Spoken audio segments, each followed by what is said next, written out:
maybe hot take, I do still agree with my former self from 2018. So let's talk about what happened, their response, and then the community response. All right, you guys asked, and I am here to deliver a dedicated story time on how I got a pretty major makeup brand to literally change the name of their ableist product. And I mentioned this in my disability hot takes video. There was a comment being like, we need a video on this. I think it had like over 350 likes on it. So I guess I gotta do it. I gotta give you what you want. And I was honestly, when I mentioned it in that video, like I remembered doing it, which is why I mentioned it, because I was talking about how I think that like banning words and changing language is not furthering our cause in the right direction. It's only harming us. But I also talked about how that's like nuanced. There are some phrases that, yes, absolutely we should get rid of because they are just like blatantly ableist and harming us. But equally, there's things that it's like different organizations and advocacy groups and universities are advocating we should ban that I'm like, that's ridiculous. Like the phrase blind leading the blind, or being able to say look or see to blind people. That I think is like harming us. Changing language like that, just like, frankly, the world doesn't revolve around me, okay? I live in a world where most people can see. We can say words like look and see, and they don't have to mean that literally, because I do see the world. I see the world through my hands, through my ears, right? And I can look at things this way as well. Like the word vision, for example. We use vision in the literal context of having vision, but also we use it to say like they had a vision for a better future. It doesn't always have to mean the literal thing. Same with the phrase blind leading the blind. People don't use that actively thinking, I'm saying this because blind people are stupid. I mean stupid leading to stupid. Like that's not how people use it. So it's not harming our community. But phrases like differently abled, on the other hand, I believe are like actively ableist terms. Special needs, it's an actively ableist term. Those are harmful. I talked more about special needs in this video recently, reacting to your hot takes, and I also talked about the term differently abled years ago. So speaking about language and words that we choose to use when it comes to the context of disability is not a new topic on this channel. It's not a new topic to the minority experience, right? We've seen many different minority groups, LGBTQ+, BIPOC community, discussing what is okay language and what isn't. And I honestly wasn't sure if I was going to agree with my former self still or not. And I quickly like pulled up the Reddit, which I don't surf my own Reddits, okay? I feel like if you are a content creator, the best thing you can ever do for yourself is never look up your name on Reddit, because 90% of the time it's not nice things. So I don't need to fill my own brain with that. I've got enough of my negative self-talk for myself, thank you. So I don't go on Reddit. So I was like, I asked my boyfriend, you go find it, see what the tea is. And when he knew it was like okay enough, he like read out loud some of like what my tweet was, what this brand's response was, and I was like, okay, maybe hot take, I do still agree with my former self from 2018. So let's talk about what happened, their response, and then the community response. So I think one of the most important things to remember is the context of what time this was. It was 2018. Things were very different in 2018 to what they are today. This was still a time where constantly I was being accused of faking blind. There was still almost no disability representation on social media. We were still a very small community of disabled creators just like trying to make this thing happen. I was like definitely like a big enough creator. Like I think I probably had over 100,000 subscribers at the time, but I wasn't like as big as I am today. Or as big as I eventually became. My career really like popped off, if you will, in like 2019. So this was like a year before that. And the way that people viewed blindness was very different to the way I think they view it today. I think there's been a lot more awareness and a lot more education around it than there was at that time. I was still constantly facing ableism in my comments. Whereas now, when I do get those odd comments, so many of you are so quick to jump in and like be like, hey, you can watch this video to learn about that. Or actually, this is why you're wrong. Or that's a misconception or whatever. And it's like so cool that we're at a place where I have this little army with me who has been open-minded and wanted to learn and then is also spreading that awareness. But it was not like that at the time. And, you know, makeup content is what got me into social media. I was a beauty girl through and through. I grew up loving watching all the OG beauty and lifestyle girlies. Juicy Star 07, All That Glitters 21, Mac Barbie 07, Megan Hart's makeup. Like, all of those girls were why I watched social media and wanted to become a content creator for myself.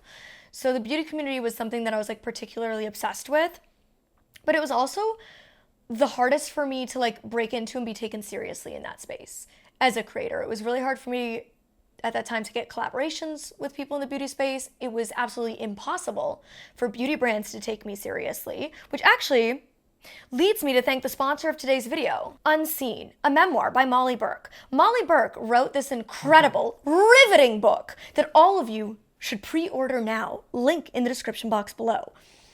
In this book, one of many things that I discuss was my struggle in the beauty industry. And just, yeah, like feeling like beauty brands like discounted me because I couldn't see makeup. That was like their prereq. Like, she has to be a makeup artist. She has to be able to see the product. And like, they didn't believe I had value beyond seeing makeup, which was a huge thing that I was trying to combat. Like, makeup isn't just for people who can see. It's not just about changing your appearance physically. It's about self-expression. It's about self-care. It's about the artistry and the creativity. That was the message I was trying to get across to people, right? And so it was like really hard feeling like the beauty industry wasn't seeing me. Beauty content creators who I dreamed of working with didn't see me. I was feeling unseen, if you will. And then to have this happen, which was that NikkiTutorials, absolute legend icon in the beauty space, did her collaboration with Ofra Cosmetics, a pretty major beauty brand, and she called her highlight "Blind the Haters." And that was a term that NikkiTutorials used a lot. I'm assuming based on the fact that she called her highlight this, she was the one who coined the phrase, but I don't want to say that for sure. I'm just making that assumption. But it was a phrase widely used in beauty content at the time. It was the peak of highlight, right? All the matte makeup with so much shimmer. What were we thinking? Okay. Very like full coverage and then just like a streak of shine. Anyways, all the creators were always blind the haters, blind the haters, blind the haters. And then NikkiTutorials had product with that name. And I was just like, God, this is so frustrating. And I never want to be like preachy with my advocacy, which is why honestly, like, I choose to use the word advocate over activist, because I really want my work to be a conversation. And I always say this, but like, I truly feel like I learn as much from you guys as I hope you learn from me. And I appreciate that my community has always given me the grace to learn, to grow with you, because I don't know everything and I'm not always right. I'm just a human sharing my perspective. And I always want all of my work to be a conversation that is two-sided, not just one way. So I didn't want to like completely just go off about this, but I also felt like I needed to say something, because it's the age-old thing, if I don't, who will? So without further ado, boyfriend, may you read the tweet that I tweeted. Even though I believe that no one has ever said it to be rude, negative, or mean, it doesn't take away from the fact that Blind the Haters frames blindness as a punishment, making it a negative thing to live with, which I feel is a harmful mindset. Mic drop. I agree with her. I mean, I said it all there. Like, ultimately, I understood that people were using this as like a joke, a fun phrase, silly little internet culture, but at a time when ableism wasn't even a word people knew existed. Like, it sounds crazy to say, I know, but like, unless you were deeply entrenched in the disability rights movement, that like wasn't even something that was on people's radars. Like, I still have people when I say ableism say, what's that? It's not like a word like homophobia or racism that's been widely known and talked about for years. Like, our rights are still really slow and really far behind. And as of currently, like, still actively being threatened. And so it was hard to see that the only way anybody was using the word blind in their mouths was in a negative context. And so many of us grow up in the disability community with internalized ableism and frankly, like, hating ourselves because we're taught to. We're taught to want to be cured, changed, healed, fixed. We're taught that we should fit your society instead of the society fitting everybody that includes us. And it's a lot to go through, like, unpacking that. And on that journey, I know in my case, and I think in a lot of other people's, like, you can kind of swing extreme to the one end And I do think there was a time in my life when I was like too extreme on one end, where I went from like kind of a lot of internalized ableism medical model to just like really far the other direction. And I think I've gotten at 31 to a place where I'm like sitting firmly somewhere in the middle, where I see that nuance of everything and that there isn't like a one size fits all solution. And it's different for different people. But it was really hard because it was like this community that I loved so much. The only time they're ever even like acknowledging my community is to frame it negatively. And everybody already thinks of blindness as an inherently negative thing. And so many of us in the community that cannot and never will be cured, who have to live as a blind person every day forevermore, like we're trying to tell you like our existence is valid and we are valuable people just because we can't see. And so it's like if the only way people are ever talking about blindness is consistently negative, and the like one platform where people are like talking about it is consistently negative, it's just like, it feels like we're climbing this mountain and we just keep being pushed down. And sometimes language does matter, and sometimes words are important, which is why in the hot takes video I said it's like this kind of like this and that type of conversation. But there are cultures still to this day who view blindness as a punishment. In many cultures around the world, it is viewed that if your child is blind, it is because their soul has been reincarnated, and in this life they are being punished because they did something wrong in a past life. And families have to leave their home countries because of this. Children are completely hidden away. One of my friends that I met when I was at guide dog training getting Elton, her family had to leave her home country when she was 12. She was born completely blind with no eyes. And I think she was around 12. And her family had to leave because up until that point, she couldn't leave her home because it was so dangerous for them. Her family had to entirely hide her. She never had access to education. She never had access to a cane, to any independence or freedom. She had to go everywhere hidden. Her parents had to hold her hand everywhere. And this is real. There are people, and I'm not being dramatic when I say this, there are people in certain countries who are killed for being blind. Things are very different in North America than they are in other countries, right? And it's important to recognize that. I am a privileged person to have been lucky enough to have been born in this country. Well, not in this country. I was born in Canada. But you know what I'm saying, right? Like, that's a luck of the draw kind of thing. Nothing makes me better than somebody born in a different country with different rights. I'm just lucky. And so I have to be aware and advocate for those who don't have the power to speak for themselves yet. And when we're framing blindness as a punishment, we're furthering the rhetoric that it is a punishment, that those people are in fact reincarnated because they did bad things in past lives, that they should continue to be alienated. The reality is, maybe my soul, I believe in reincarnation, and maybe my soul did do something bad in a past life and I'm here rectifying that. Maybe that's true, but that doesn't mean I'm a bad person in this life. Blindness is not a punishment, and we shouldn't wish ill upon our bullies or our haters. And I'd like to read one of the replies in Reddit because I feel like she summed it up really well. This is Weird Chicken Lady. As someone involved in disability activism, a big part of it is discussing language. For example, as an obviously disabled kid, my parents often asked what was wrong with me by other kids or adults. My dad was always quick to remind them that nothing was wrong with me and that I just had a disability. Pause there. Love. Absolutely adore. Props to that dad. That is the correct response. I still get asked that. People ask me all the time, what's wrong with you or what happened to you? This is a very common question disabled people get. Nothing happened to me. This is just who I am. And nothing's wrong with me. I'm just blind, right? We're constantly framing disability as a negative thing. And I am telling you, the amount of times people would like pour their heart and soul out to me and just tell me the most like horrific things they had experienced in their life, but say, but thank God I'm not blind. I would kill myself if I was blind. I would kill myself if I was you. That is a comment I've had many times, and I know so many of my disabled friends have also had those comments. I have people say, all the time we hear people say like when there's like a deadly crash, you'll hear people be like, well, it's better that they died because they would have been so disabled if they had lived. Or when we talk about like assisted suicide, people talk about like, well, I wouldn't want to live if I was in that disabled body. And again, assisted suicide is also a nuanced topic. We can talk about that in a different video. But it's something like people often are so quick to say, without knowing anything about my life other than that I am blind, that they're lucky they're not me, that they're grateful they're not me, that my life is obviously worse than they had it, even though I look at their life and I'm like, girl, your life was clearly worse. Hell, you've been through a lot of trauma and back. And well, yes, I have as well. Like, there's also many ways in which my life has been blessed and I am privileged. And I have to recognize that.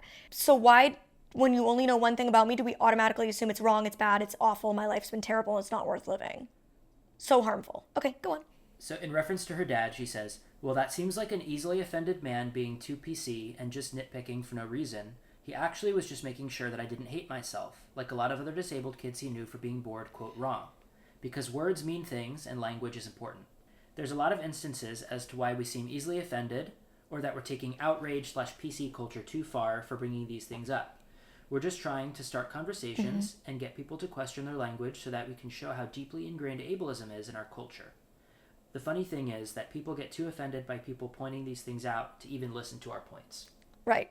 And I do think that's often the case, is that like non-disabled people get offended when I say that they shouldn't say differently abled. Dude, I'm the disabled person telling you that that's not a term that I like you to use around me. Like, I'm not offending you by just correcting you or saying like, hey, there's this thing that you didn't know and I'd like to educate you. It's okay to be wrong and to learn. It's an important thing to be humble enough to understand that you don't know everything, just as I don't. Yeah, I feel like I wasn't trying to be a martyr. I wasn't trying to like start beef. I was just trying to have a conversation. And now let's read Ofra Cosmetics' response. Hi, Molly B. Official. After discussing the situation with our higher-ups and NikkiTutorials, we changed the name of Blind the Haters to Beam the Haters. Consumer and our followers' feedback is of the utmost importance to our company, and we just wanted to say thank you again. 10 out of 10 response. That's a very good PR response. They took swift action. They were not offended, right? Like, they didn't fight back. They were like, hey, wow, you shared a perspective that we hadn't thought of. And we see that perspective and think it's valid. I really appreciate that they did that. The name Beam the Haters like doesn't necessarily make sense to me, but like that's not here nor there. Not important to the story. I think likely NikkiTutorials' lived experience as a minority woman also played a role in her understanding, her empathy, and her compassion to why I might feel that way as a minority woman. So I really appreciate that.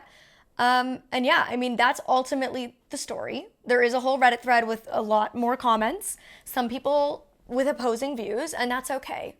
Some people who don't quite get it, and that's okay. That's my thoughts on the matter.